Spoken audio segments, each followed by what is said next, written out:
안녕하세요. 저는 결혼 5년 만에 첫 아이를 낳았지만 뱃속에 아이를 가지고 이혼까지 하게 된 30대 후반 여성입니다. 결혼 후 나름대로 가정에 충실하려고 노력했고 늦은 나이에 어렵게 얻은 아이가 제겐 너무 소중했어요. 남편과는 함께 계획하고 꿈꾸던 미래도 있었지만 결국 남편의 변심과 신뢰가 깨져버리며 이혼을 선택하게 되었습니다.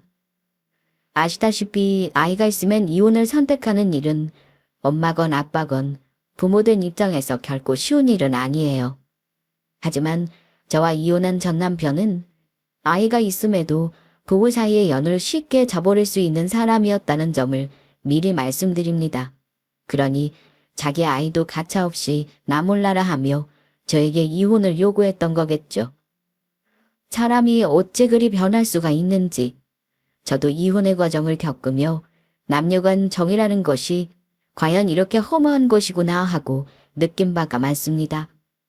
그래서 그런지 아직 40대가 아닌 나이이지만 아이 혼자 키우면서도 누군가를 만난다거나 재혼을 생각하지 않습니다. 지금은 이혼 후 직장에 다니며 부모님 댁 근처에 살며 육아를 도와주셔서 힘들지만 즐겁게 아이를 키우고 있어요. 부모님이 가까이 계셔서 아이를 돌봐주실 수 있는 것에 참 감사한 마음입니다. 혼자가 된 후 육아와 직장 생활을 병행하는 게 결코 쉽지는 않지만 아이가 곁에 있다는 것만으로도 큰 위안이 되고 삶의 의미가 되는 것 같아요. 이혼을 결정하기까지 수많은 고민과 눈물이 있었고 지금도 때때로 아이를 혼자 낳던 때 서러운 과거가 떠오르지만 이제는 새로운 시작을 향해 살고 있는 만큼 과거 제가 이혼 과정을 겪었던 기막힌 일을 구독자님들과 공유해 볼까 합니다. 사실 결혼 초부터 남편의 집에서는 아이를 빨리 가지라는 압박이 있었어요. 결혼 전 인사하러 갔을 때부터 저를 보시고는 어디 이렇게 비쩍 말라서는 애나 낳겠냐는 소리를 하시던 분이 우리 시어머니십니다. 그만큼 며느리 요건으로 손주 보는 일이 중요하셨던 것 같습니다. 남편은 외동은 아니고 형이 있지만 아주버님은 아이가 없었습니다. 그래서인지 어머니는 유독 대를 이을 손주를 손꼽아 기다리셨습니다. 결혼식 후 한창 신혼일 때도 어머니는 대놓고 우리 부부에게 빨리 아이를 가지라고 말씀하셨어요. 예, 너 애는 언제 낳을 거니? 이게 결혼해서 벌써 몇 달이 지났잖아. 남들은 허니문 베이비다 뭐다. 결혼하자마자 금방 애도 낳고 그러던데 너희는 어째 소식이 없는 거야. 우리 집안 대 끊기면 안 되니? 몸 잘 만들어서 임신 준비해라. 요즘은 아들 낳는 날 찍어주는 의사도 있다더라. 네? 아, 어머니, 때 되면 생기겠죠. 제가 아직 나이도 20대 후반인걸요. 노력하고 있으니까 조금만 기다려주세요. 그래, 엄마.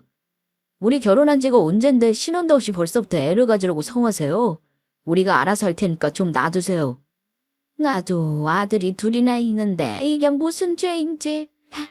그러니까 엄마 마음 편하게 해주려거든. 얼른 손주를 안겨줘라. 알겠니? 저는 아이를 재촉하는 어머님 말이 부담스럽기도 했지만 어머님 말씀대로 빨리 가질 준비를 시작했습니다.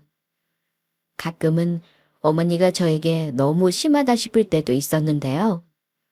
그때만 해도 남편은 어머니가 재촉하시면 제 편에서 얘기해주곤 했습니다. 몇 달이 지나도록 특별한 소식이 없을 때면 남편은 일부러 저를 격려하곤 했어요. 우리 조금만 더 노력해보자. 당신도 그렇고 나도 나이가 젊은데 문제가 있어서 안 생기는 건 아닐 거야. 어머니가 재촉하셔도 너무 신경 쓰지 마. 그렇겠지? 원래 간절히 바라면 더 얻기 어렵다더라. 조금 무심하게 있었어야 하나 봐. 노력하면 우리한테도 아기가 오겠지? 나도 조바심 안 내고 기다려볼게. 저 역시도 그렇게 믿었죠. 하지만 1년이 지나고 그 다음 해도 별다른 소식이 없자 우리 부부는 점점 지쳐가기 시작했습니다. 병원에 가서 검사를 받아볼까 하는 고민도 했지만 서로가 위로하며 자연스럽게 아이가 찾아오기를 기다리자고 했어요. 결혼하고 몇 년이 지나도록 아이 소식이 없자 저도 남편도 점점 초조해지기 시작했어요. 한 해, 두 해가 지나도록 아무런 소식이 없으니 시댁에서도 아이에 대한 말을 더 자주 꺼내기 시작하셨죠. 그래도 애는 빨리 낳아야지. 젊어서 좋겠다고만 생각 말고 차라리 병원에 가서 알아보는 게 낫지 않겠니? 어머니는 나이 젊은 것만 믿지 말고 병원에 가보라는 말을 하며 재촉하셨습니다. 시어머니의 말이 부담스럽게 느껴질 때도 있었지만 남편과 저는 더 노력해보자고 한 상황이었죠. 하지만 시어머니 닥달이 강해지면서 저 역시 점점 지쳐갔습니다. 마음은 조급해지는데 아무리 노력해도 소식이 없으니 자연스럽게 인공수정이나 시험관 시술을 고민하게 되었죠. 그래서 고민 끝에 어느 날 남편에게 조심스럽게 말을 꺼냈어요. 여보, 우리 인공수정이나 시험관 시술이라도 한번 생각해 볼까? 요즘은 기술이 발전돼서 생각보다 성공률도 높다고 하더라. 너무 자연임신을 기다리기만 하는 것도 힘들어서 그래. 하지만 남편은 제 손을 잡으며 부드러운 목소리로 대답했어요. 여보, 우린 아직 젊잖아. 조금 더 자연스럽게 기다려보자. 아마 우리에게도 그 소식이 찾아올 거야. 게다가 병원 다니면 그 난임 시술이라는 게 비용이 엄청나다잖아. 당신이랑 나 지금 버는 돈도 이렇게 모으기 힘들고 빠듯한데 차라리 그 돈 모으고 아이를 나중에 갖는 게 낫지. 남편의 말에 마음이 조금 놓였지만 동시에 조바심이 가시지 않았습니다. 그 후로도 남편의 말을 믿고 자연스럽게 아이를 기다리기를 했지만 시간이 지날수록 이 기다림은 저에게 고난 같았습니다. 왜 나에게는 기다리는 아이가 오지 않는 건지 지나가는 아이만 봐도 너무 슬펐습니다. 솔직히 말씀드리면 저에게는 아이를 빨리 가지고 싶어 했던 나름의 이유가 있습니다. 결혼 전부터 시댁에서는 저와의 결혼을 그리 달가워하지 않으셨어요. 특히 시어머니께서는 제 친정이 크게 내세울 만한 집안이 아니라며 노골적으로 반대하셨죠. 결혼식 준비를 할 때도 저에게 단 한 번도 따뜻한 눈길을 주지 않으셨고 그럴 때마다 저도 모르게 마음 한편이 시리곤 했습니다. 아마 남편 형은 좋은 집안의 학벌에 저와는 여러모로 비교되는 며느리를 얻었으니 더 저와 비교를 하셨던 것 같아요. 다만 아주버님네도 이상하게 아이가 생기지 않았는데 이유가 우리와는 달랐습니다.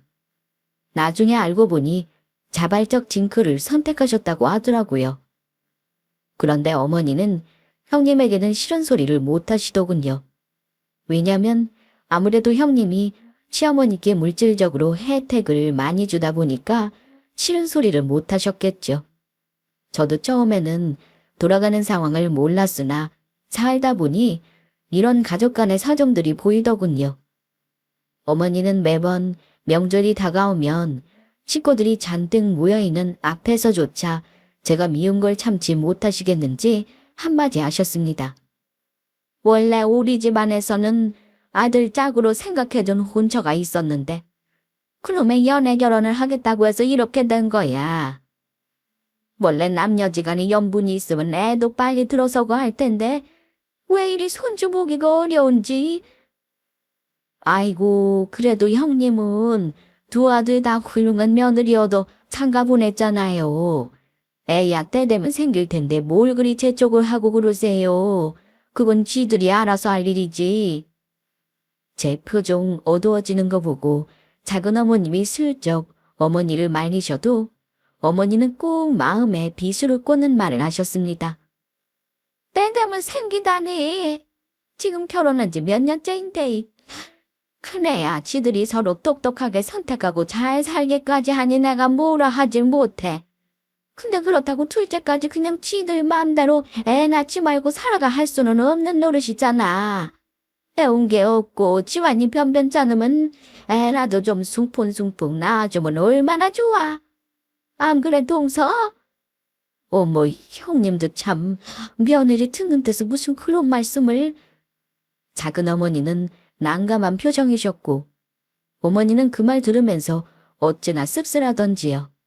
그날 저는 눈물이 나지 않도록 애써 웃으며 하루를 버텼던 기억이 아직도 생생해요. 그래서 저 역시 하루라도 빨리 아이를 갖고 싶다는 생각을 해왔던 겁니다.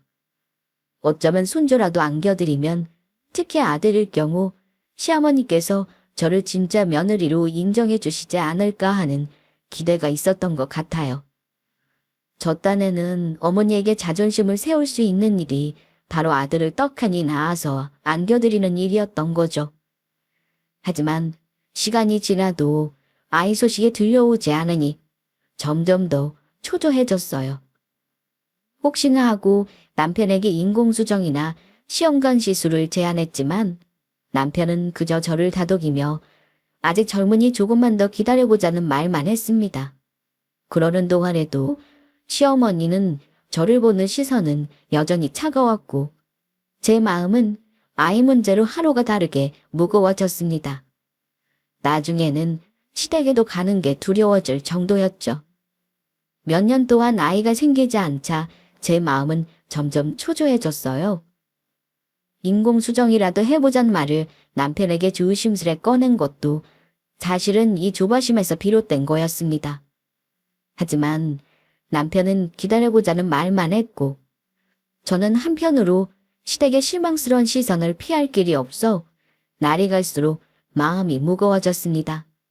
그 즈음이 거의 결혼 5년이 다 돼갈 시기였는데 날이 갈수록 남편은 아이를 갖는 문제에 시들해지는 느낌이었습니다. 게다가 뭐가 그리 바쁜지 어느 순간 회사 일 때문에 출장도 잦고 심지어 주말에도 출장이니 뭐냐 하며 집을 비우는 일이 많았어요. 부부가 같이 붙어 있어도 아이가 안 생기는데 떨어져 있는 날이 많으니 아이 갖는 일은 더 어려워졌죠. 이제는 아이는 포기해야 하는 건가, 하늘의 뜻에 맡겨야 하나 하는 생각이 들며 마음을 내려놓게 되더군요. 그러다가 뜻하지 않은 일이 생긴 겁니다. 마음을 내려놓으니 정말로 좋은 일이 있더라고요. 그날은 다른 날과 다름없는 평범한 일요일 아침이었어요. 남편도 금요일부터 출장이라며 집을 비운 상황이었고요. 며칠 전부터 어지럼증이 자주 찾아오고 이상하게 피곤해지는 느낌이 들어 혹시 몰라 집에서 임신 테스트를 해보았습니다. 그런데 이제껏 한 번도 본 적 없는 2줄이 나오더라고요. 흐릿했지만 분명 2줄이었습니다. 저는 그 길로 일단 혼자 병원으로 달려갔어요. 검사를 했더니 임신 5주라며 아기집이 보이는 겁니다. 병원에 갔다가 받은 임신 소식에 저는 가슴이 벅차올랐죠. 결혼 후 늘상 기다려왔던 기적 같은 소식이었으니까요. 결혼한 지 5년 만에 마침내 기다리던 아이를 가졌다는 소식을 듣게 된 거죠. 돌아오는 내내 남편에게 어떻게 전할지 설레는 마음을 주체할 수가 없었어요. 저는 일부러 남편에게 연락하지 않고 그날 저녁 출장에서 돌아온 남편에게 깜짝 소식을 알려주고 싶었습니다. 저녁을 먹는 남편에게 제가 아무렇지 않게 말을 건네었어요. 여보, 우리 이제 부모가 될 준비를 해야겠어. 우리 드디어 아기가 생겼대. 당신 이제 곧 아빠 될 거래. 제가 감격스런 마음으로 말을 꺼냈을 때였습니다. 저는 당연히 남편도 기뻐하는 얼굴일 거라 예상하고 얼굴을 바라보았죠. 하지만 남편의 반응은 예상과 전혀 달랐습니다. 임신 소식을 들은 남편의 얼굴이 순간 굳어지더니 저를 바라보는 그 눈빛이 이상하더라고요. 예상했던 기쁨도 설렘도 아닌 차갑고 날카로운 눈빛이어서 저도 내심 당황했습니다. 남편은 제가 내민 테스트기와 임신 확인서를 멍하니 들여다보는가 싶더니 얼굴이 굳어지더군요. 그러면서 손에 든 테스트기를 거의 던지다시피 하고는 말했습니다. 당신 지금 뭐라고 했어? 뭐라고? 임신이라고? 남편의 얼굴에는 기쁨이라기보다는 뭔가 당황하고 화난 기색이 역력했어요. 잠시 말없이 서 있던 남편은 믿기지 않는다는 듯 천천히 머리를 저으며 말했어요. 그러니까 임신이라니 말도 안 되는 일이야. 다시 똑바로 말해. 정말 임신한 거 확실해? 저는 남편의 반응이 이상해서 되물었습니다. 말도 안 된다니, 여보. 우리 아기가 생겼는데 지금 그게 할 말이야? 대체 뭐가 말도 안 된다는 건데? 우리 아기가 생겼다잖아. 그때 제 말을 듣고 남편이 던진 한마디에 정말 숨이 멎을 뻔했습니다. 임신이 될 수가 없는데 임신이라고 하니까 상황이 우습잖아. 당신 몰랐겠지만 난 무정자증인데 대체 어떻게 애를 가진 거야? 대체 누구예요? 말해봐. 누구랑 그런 짓을 한 거냐고? 내가 누구랑 무슨 짓을 해? 당신이야말로 무정자증이라니. 그거 정말 확실해? 정말 무정자증이라면 내가 애가 생길 수가 없는 거잖아. 이러지 말고 다시 병원에 가보자. 이 애는 죽었다 깨어난다 당신 애가 맞아. 내가 미쳤다고 어떤 짓을 했겠어? 그동안 내가 아이 가지려고 얼마나 노력했는지 알면서 그런 말을 해?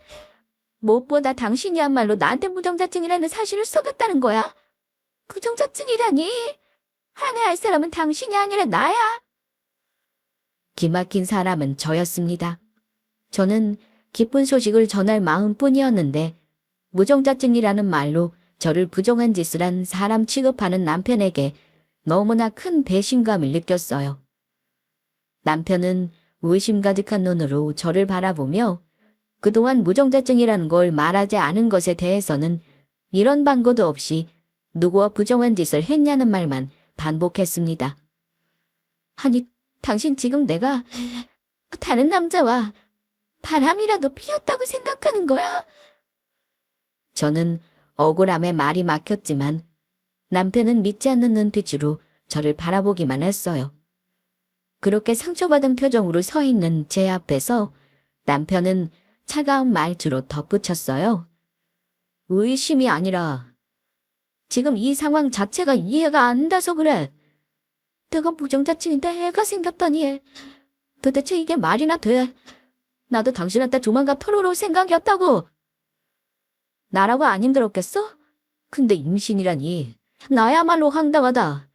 다른 놈 애 가진 여자를 내가 데리고 살아야겠냐? 긴 말할 거 없어. 우리 그냥 이혼하자. 난 잠시도 당신이랑 같이 못 있겠어? 뭐, 이혼? 당신 정말 미쳤어. 이 아이는 우리 아이가 맞아. 당신이야말로 무정자증이 아닐 수도 있잖아. 병원 같이 가서 확인해보자. 어떻게든 설명하고 싶었지만 아무리 말을 해도 남편은 믿지 않았고 같이 병원에 가서 확인하자는 말도 들으려 하지 않았습니다. 그러더니 저와 같은 공간에 있기 싫다며 짐을 싸서 나가버리더군요. 저는 그날 밤 한숨도 자지 못했습니다. 며칠간 남편에게 연락을 했지만 이혼하자는 문자만 보냈고 저는 답답함에 매일을 울며 지냈습니다. 그런데 며칠 동안 집에 들어오지 않던 남편이 그날은 집으로 왔더라고요. 당신 뭐야? 이제 나한테 제대로 설명 좀 해봐. 일단 내 뱃속에 이 아이, 우리 둘 사이 아이란 사실은 나 하늘을 우러러 부끄러워한 적 없어. 근데 당신이 무정자증이란 건 그동안 나한테 왜 말 안 하고 속인 거야? 아니, 무정자증이라는 게 맞긴 한 거냐고. 어떻게 나한테 이런 말을 할 수가 있어? 그동안 난 당신 외에 그 어떤 남자도 만난 적이 없는데.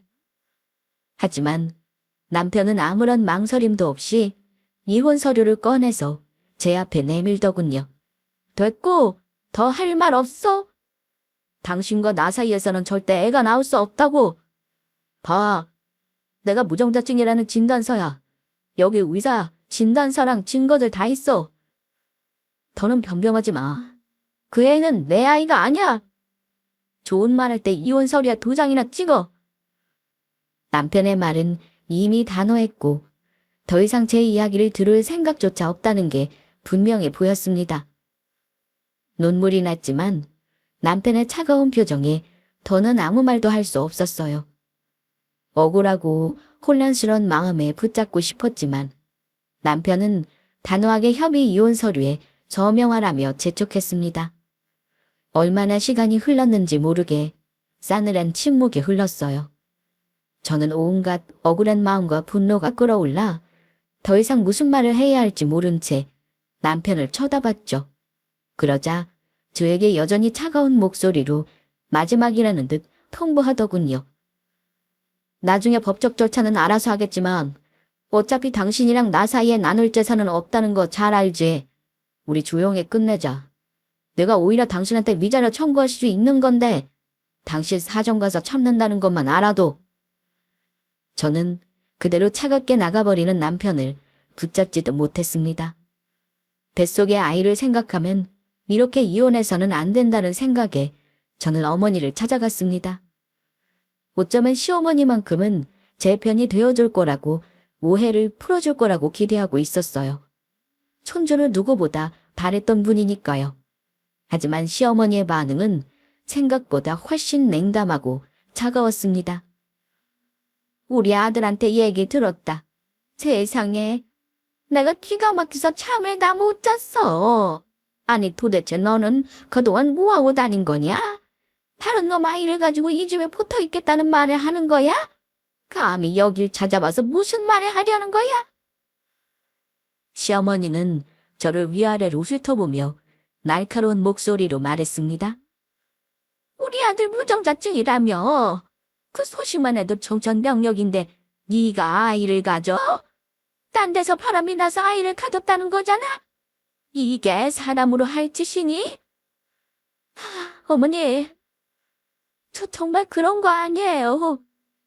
저 정말로 아무 잘못하지 않았어요. 이 아이는 남편이랑 제 사이에서 생긴 아이라고요. 저야말로 억울하고 분하다고요. 제 말을 끝까지 듣지도 않고 시어머니는 혀를 차며 고개를 저었습니다. 너 같은 여자가 어쩌다 우리 집으로 들어왔는지 모르겠다. 우리 아들이 불쌍해서. 아이고 내 발자야. 내가 생전에 이런 꼴을 보게 될 줄은 몰랐구나. 너는 이 집에 붙어있을 생각 말고 당장 나가라. 네가 무슨 짓을 하고 다녔든 우리 아들은 이제 네가 필요 없어. 조한 다시 우리 가족 앞에 나타나지 말았으면 좋겠으니까 썩 나가. 그때 느꼈어요. 내 억울함을 말해봤자 이 집에서는 아무도 들어주지 않겠구나. 남편의 이유도 모를 거짓말에 시어머니까지 휘둘리며 저를 완전히 내치고 있다는 걸요. 말없이 고개를 숙이고 그 집을 나서면서 저는 더 이상 무슨 말을 할 필요도 이 집안에 며느리로 있을 이유도 없다고 느꼈습니다. 그렇게 저는 싸늘하게 변해버린 남편의 집을 쫓겨나다시피 홀로 나올 수밖에 없었습니다. 5년을 함께한 남편과의 결혼 생활이 하루아침에 무너졌고 이혼 후에도 차마 뱃속의 아이를 어찌할 수 없었던 저는 친정 식구에게도 불러오는 배를 보여주지 못하고 혼자 출산 준비를 했어요. 부모님에게는 배가 부른 뒤에야 아이 가진 사실을 말씀드렸고 그때 우리 친정부모님 가슴에 대못을 박는다는 걸 알면서도 저는 아이를 혼자 키우겠다는 결심을 얘기했습니다.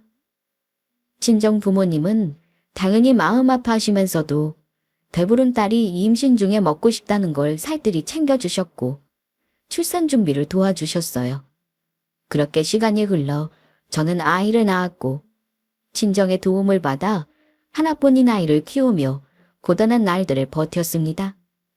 그러던 어느 날 우연히 남편의 소문을 듣게 되었어요. 결혼 전 저와 남편을 건너 소개해줬던 친한 친구에게서 충격적인 소식을 전해 들었습니다. 남편이 이미 다른 여자와 살고 있다는 소식이었죠. 남편은 무정자증이라며 저를 내쫓았으면서도 이미 다른 여자가 있었다는 사실도 알게 되었습니다. 저기 유진아, 지금 와서 어쩌면 소용없는 말인지도 모르지만 그래도 확인은 해야 할 것 같아서 너 혹시 이혼하기 전부터 남편한테 여자 생긴 거 알고 있었어? 친구가 조심스럽게 말을 꺼냈을 때 저는 가슴이 덜컥 내려앉는 기분이었습니다. 여자라니요. 이혼은 했지만 저는 전 남편이 여자가 있다는 건 생각도 해보지 않았습니다. 더 놀라운 건 그 여자가 남편에게 자신이 부자라는 거짓말을 하며 접근한 사기꾼이라는 사실이었어요. 남편은 그 여자와 결혼을 꿈꾸며 새로운 출발을 꿈꾸고 있었지만 결국 끝이 좋지 못했나 봅니다. 전 남편 소식을 주저주저하며 말을 꺼낸 친구는 전 남편에 대해 아주 기가 막힌 소리를 하더군요. 여자? 무슨 말이야? 전 남편한테 여자가 이미 있었다니. 저는 애써 아무렇지 않은 척 물었지만 속은 이미 불안감으로 가득 차고 있었어요. 친구는 그동안 저에게 차마 말하지 못했던 것처럼 머뭇거리며 말했습니다. 그 여자, 너 쫓아낼 때부터 남편이랑 이미 같이 있었대. 너한테 무정자증이라며 누구 아이냐고 몰아붙인 것도 알고 보니 그 여자랑 계획해서 한 거라던데 무정자증인지 뭔지 진단서도 다 조작한 거라고. 네가 확인도 안 하고 속아 넘어가서 일이 아주 쉬웠다고 그랬다나 봐. 네 전 남편이 술자리에서 그딴 식으로 떠드는 걸 다들 듣고 경악했었대. 아유, 내가 공연한 말을 하는 게 아닌지 모르겠다. 너는 이미 이렇게 잘 살고 있는데. 그 말을 듣는 순간 제 안에서 뭔가 확 무너져 내리는 기분이었어요. 과거에 이혼은 안 된다면 매달리던 제가 우습고 가엽게 느껴졌습니다. 근데 유진아, 끝까지 들어봐. 그 여자가 그자 상속녀라면서 네 전 남편한테 엄청난 재산을 나눠줄 거라고 했다나 봐. 근데 들리는 소문들은 다 거짓말이고 사실 그 여자도 전부 거짓말했다더라. 너 애 낳을 때쯤 애도 출산했는데 너희 시댁도 솔직히 부자는 아니잖아. 그 여자한테 속았지만 아이 때문에 어쩔 수 없이 다 같이 한 집에서 산다던데? 어이가 없어서 진짜. 이건 네가 안 드니만 못한 소식이지만 그래도 조금 통쾌할까 싶어서 말이야. 게다가 그 여자가 낳은 애가 네 전 남편 애가 아닌 것 같다는 소문이 있어. 너, 네 전 남편이 친정 확인도 안 하고 아직 양육비도 안 준다며? 그냥 손 놓고 있지 말고 그 집안에 소송이라도 해봐. 그러니까 지금 그 인간이 이혼할 때 무정자증이라고 속이고 여자랑 새 출발을 했다는 거지. 그래, 너한테 이혼하자고 할 때 이미 애도 가지고 있었다더라. 너희 전 시어머니도 다 아마 알고 있었을걸? 그제야 모든 게 이해가 가더군요. 남편은 자기 아이를 외면하고 저와의 5년을 무너뜨리면서까지 다른 여자와 함께할 준비를 했던 겁니다. 친구를 통해 전해 들은 소식이지만 그 말은 사실이었습니다. 저는 친구 말을 듣고 난 후로도 한참 동안 전 남편을 떠올리면 머릿속에 불덩이가 치솟는 듯 했어요. 모든 걸 알게 되니 가슴이 무너졌지만 이제는 남편에게 돌아가고 싶은 마음은 없었습니다. 오히려 그 집 식구들에게 배신감이 들고 너무나 심하기만 했죠. 하지만 저도 아이에 대한 최소한의 책임은 그 집 식구들에게 묻고 싶었어요.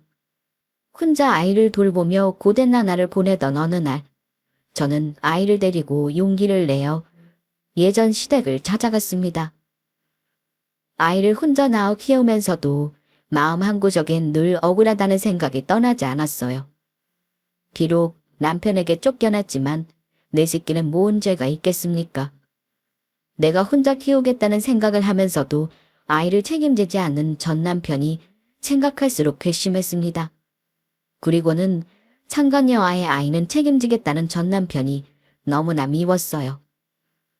전 시댁에 연락도 없이 이른 시간에 찾아가자 시어머니는 놀란 눈치였습니다. 하지만 제가 아이를 낳는 모습을 보고는 눈이 더 커지더군요. 전시모는 상당히 지친 모습이었는데 안에서 아이 울음소리가 나는 걸 듣고 이유를 알았습니다.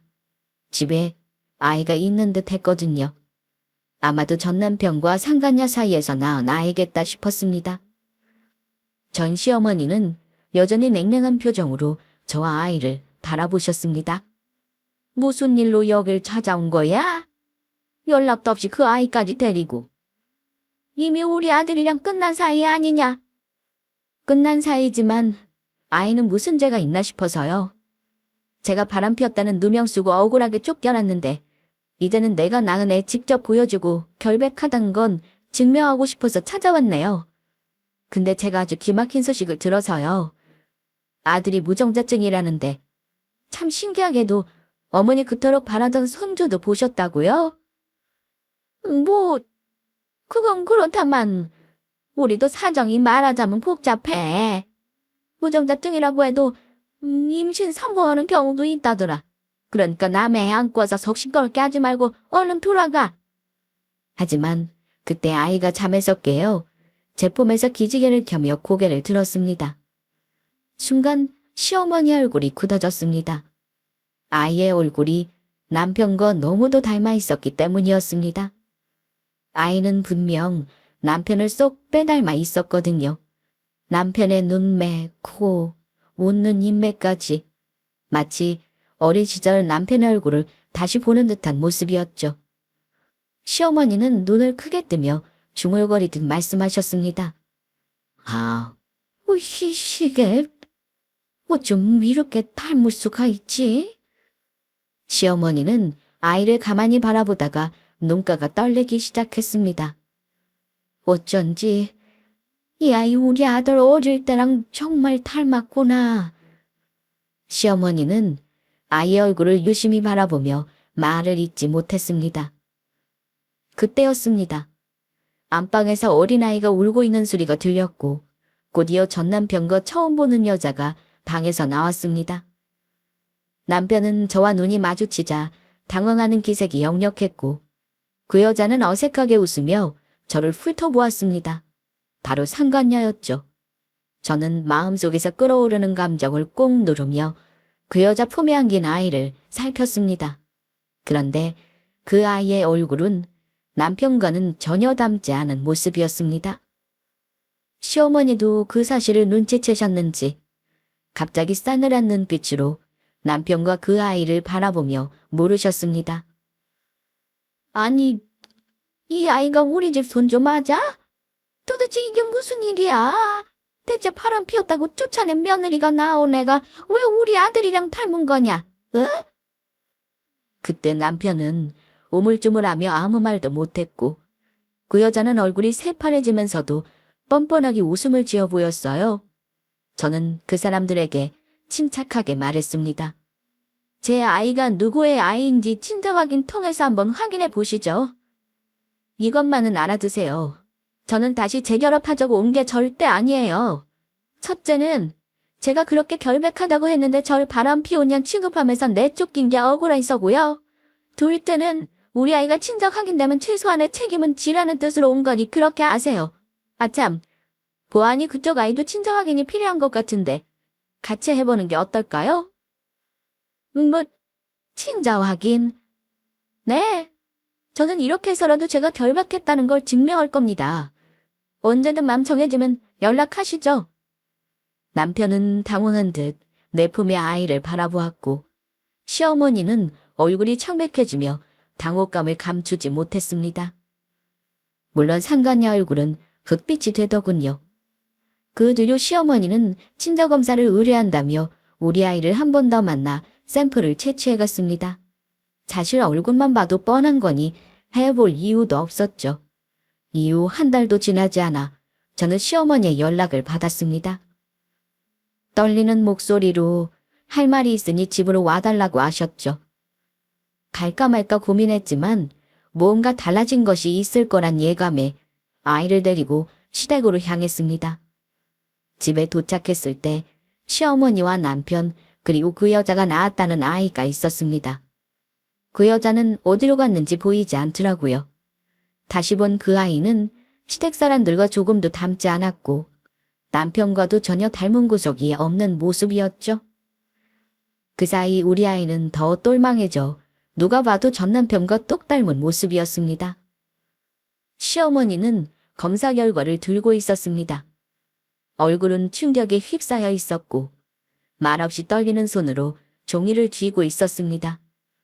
전 남편도 옆에서 불안한 표정으로 시어머니를 바라보며 물었습니다. 어머니, 결과가 어땠어요? 아까부터 왜 말 안 해주시는 건데요? 이 사람은 또 왜 여기 부른 거고요? 시어머니는 한참 동안 말을 잇지 못하다가 마침내 떨리는 목소리로 대답했습니다. 자, 이놈아. 네 눈으로 보고 어디 말을 해봐. 그 아이, 네 아이가 아니란다. 이제 어쩔 거니? 대체 내 놈은 일처리로 어찌한 거야? 이게 대체 무슨 막장 같은 경우라니? 엄마도 네 말만 믿고 너 이혼할 땐 편들어준 건데 네가 새장가 간다고 데려온년이 빈털다리 사기꾼에 이제는 애까지 다른 사람 싫어하니 내가 너를 어째야 하는 거야? 어? 저도 어머니 말을 듣고 놀랐습니다. 설마 했는데 상간녀는 아예 아빠도 속였더라고요.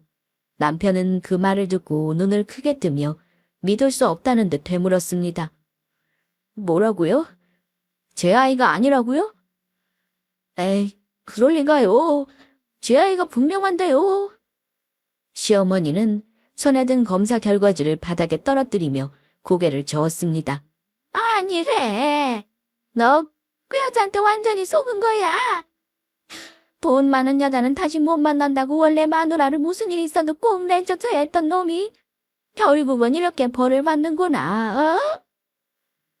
남편은 배신감에 휩싸인 표정으로 한동안 말을 잇지 못했고 곧 분노로 얼굴이 붉어지기 시작했습니다. 설마요, 엄마. 지금 애엄마가 나한테 거짓말을 한 거였어요? 나한테 친정이 돈 많은 부자라고 소이더니 이제 아이까지. 그냥 우리 둘 사이에 애가 맞다고 했는데 그년이 당당하면 몰래 침 싸서 애까지 놔두고 도망을 가겠니?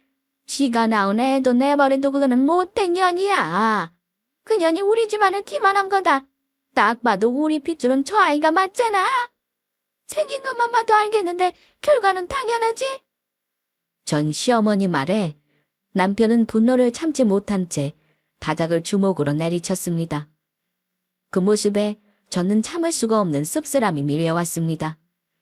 남편과 시어머니는 제가 임신했다는 걸 알고서도 창간녀가 부자라는 말에 속아 저를 밀어내고 창간녀를 집안에 들였으면서 이제 와서 모든 걸 후회하고 있는 모습이 기가 막혔습니다.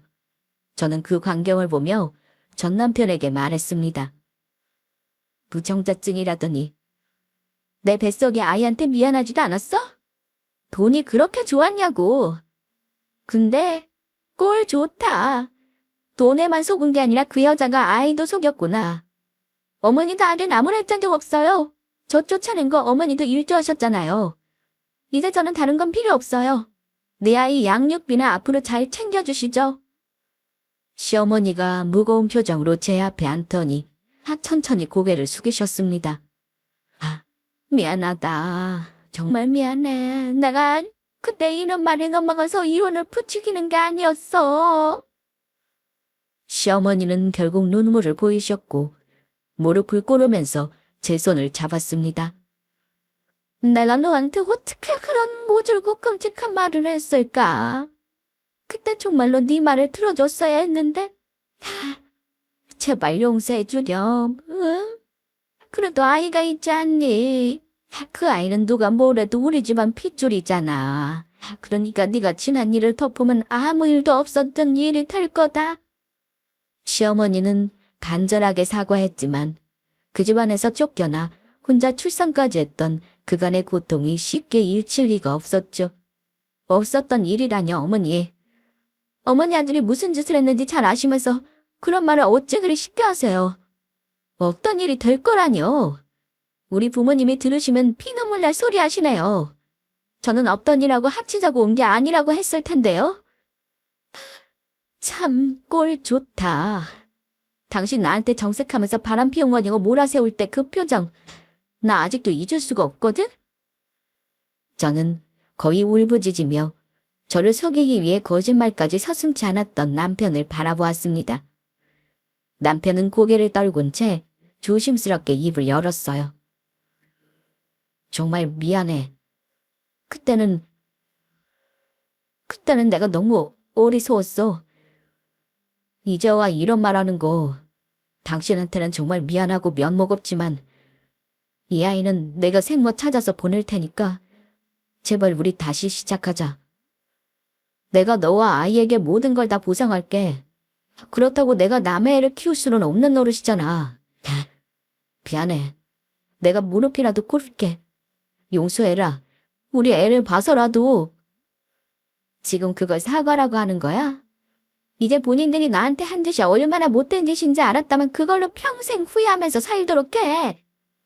저는 시어머니와 남편이 하는 사과가 전혀 마음에 와닿지 않았습니다. 그저 상처만 남기고 떠난 시간들이 주마등처럼 스쳐 지나갔고 남편의 배신을 상대할 때마다 혼자 출산의 고통을 겪었던 일이 떠올랐죠. 남편과 시어머니에게 속고 내쳐진 기억이 더 선명해지기만 했습니다. 계속되는 어머니의 사과와 남편의 잘못했다는 말에 저는 차분하게 고개를 저으며 말했어요. 이미 늦었어. 이젠 당신 때문에 흘릴 눈물도 말라버렸고 애가 있다고 해서 이 집안으로 다시 돌아올 마음도 없어. 이미 우리 부부 인연은 끝났어. 남편은 제 단호한 말에 할 말을 잃고 멍하니 저를 바라봤고 시어머니는 그제서야 후회와 죄책감으로 눈물을 흘리며 손을 모았습니다. 제발 한 번만 더 생각해다오. 잘못했다. 내가 너무 늦게 후회하고 너를 몰아세운 것. 다 내 잘못이야. 다시 가족에 되어주면 안 되겠니? 이 아이는 무슨 죄야. 아비 없는 아이로 어찌 키우려는 건데. 사기꾼이나 다름없는 생보보다 엄마가 혼자 키우는 게 100번 낫죠. 이미 저랑 이 아이 버린 사람이에요. 어머니도 마찬가지고요. 하지만 저는 다시 돌아가기를 단호히 거부했습니다. 저는 남편에게 마지막으로 한마디 덧붙였습니다. 당신은 이제 나와 우리 아이에게 무엇이든 미안해할 권리조차 없어. 정 미안하다면 앞으로 아이에 대한 최소한의 도리로 보상해. 저는 그 말을 끝으로 두 사람을 돌아보지 않고 그 집을 나섰습니다. 뒤에서 시어머니의 흐느낌과 전 남편의 처절한 사과가 들려왔지만 이제 더는 그 소리에 흔들리지 않았습니다. 오히려 모든 진실이 밝혀지고 나니까 더 혼자 당당하게 살 수 있다는 용기가 생기더군요. 이미 본인이 무정자증이라는 개소리까지 해가며 이혼하자고 한 사람을 뭘 다 믿겠습니까? 우리 아이 생부라는 이유만으로 그 사람을 용서할 이유는 없죠. 대신 법적으로 양육비를 청구하고 앞으로 아이를 위해 할 수 있는 최선을 다하기로 결심했습니다. 그날 이후 시어머니가 한 번 더 저를 찾아와 미안하다고 하더라고요. 결혼 초반부터 손주 타령을 하던 양반이니 핏줄에 대한 집착이 심하셨죠. 얼마나 손주를 보고 싶어 하는지 알겠더군요. 시어머니의 눈빛에서 진심이 느껴지기는 했지만 상처가 너무 컸기에 쉽게 마음이 열리진 않았어요. 그래서 이렇게 말했습니다. 애 아빠가 생부로서의 최소한의 책임을 다한다면 면접 교섭권은 다시 생각해 볼게요. 아이에게도 책임이 먼저라 생각하거든요. 하지만 애 아빠가 제 생각과 다르다면 얘기는 달라질 거예요. 그래, 내가 그놈한테는 꼭 네 생각 전달할 테니까 애 얼굴이라도 보여다오. 내가 이렇게 부탁하마. 하지만 정말 웃긴 건 그 다음 일이었어요. 그날 이후 벌써 몇 달이 흘렀는데 전 남편은 약속한 양육비를 한 푼도 보내지 않았습니다. 큰 소리로 책임을 논하며 아이를 되찾고 싶어하던 모습은 어디로 간 건지 저에게 무정자증이라는 모함까지 하며 저를 내쫓고 결국 다른 여자에게 모든 것을 잃고 후회한 그 사람이 이제는 본인의 최소한의 책임조차 지지 않고 있다는 사실이 참 어처구니가 없었죠. 이제는 그 사람에게 전혀 기대할 것도 없다는 생각이 더 확실해졌습니다. 그 후 저에게 남편 소식을 간간히 전하던 친구를 통해 전해 들은 이야기는 참 황당하면서도 씁쓸한 기분을 느끼게 했습니다. 전 남편이 상간녀에게 속았다는 걸 깨닫고 그 여자를 어떻게든 찾아가 아이를 돌려주었다고 하더군요. 그런데 정말 웃긴 건 상간녀가 이미 남편의 돈을 전부 빼돌리고 또 사라졌다는 소식이었어요. 어디에 돈을 숨겨두었는지 모르는 상태라 남편은 그나마 있던 재산마저 다 털린 셈이었죠. 돈과 허영심에 빠져 저의 관계를 배신하고 상간녀를 택했던 사람이 결국 돈도 진짜 가족도 다 잃고 혼자 남게 된 꼴이라니요. 사람이 못된 마음 먹으면 안 된다지만 전 남편에게는 고소하다는 생각이 저절로 들었습니다. 그렇게 저를 배신한 대가를 치르게 된 거라 생각하려고요. 저는 전 남편 소식을 들으며 오히려 마음 한구석이 후련해졌어요. 이제는 뒤돌아볼 것도 미련을 가질 필요도 없다는 확신이 들었거든요. 제 아이와 함께 맞이할 새로운 미래에 집중하며 저만의 행복을 찾아가기로 다짐했습니다. 이제는 더 이상 그 사람에게 아이 아빠라는 미련을 두지 않고 아이와 씩씩하게 살아가겠다는 결심이 더욱 굳어졌습니다. 그런데 솔직히 말해 그동안 한 번도 양육비를 보내지 않고도 아무렇지 않게 사는 전 남편에게 참 기가 차고 화가 나더군요. 아무리 마음을 다잡으려고 해도 저와 아이에게 최소한의 책임조차 다하지 않으면서도 뻔뻔한 그 모습이 참 얄밉고 분하기도 하고요. 그래서 여러분께 조언을 구해보고 싶어요. 저 같은 상황에서 전 남편에게 책임을 물을 수 있는 가장 효과적인 방법이 있다면 뭐가 있을까요?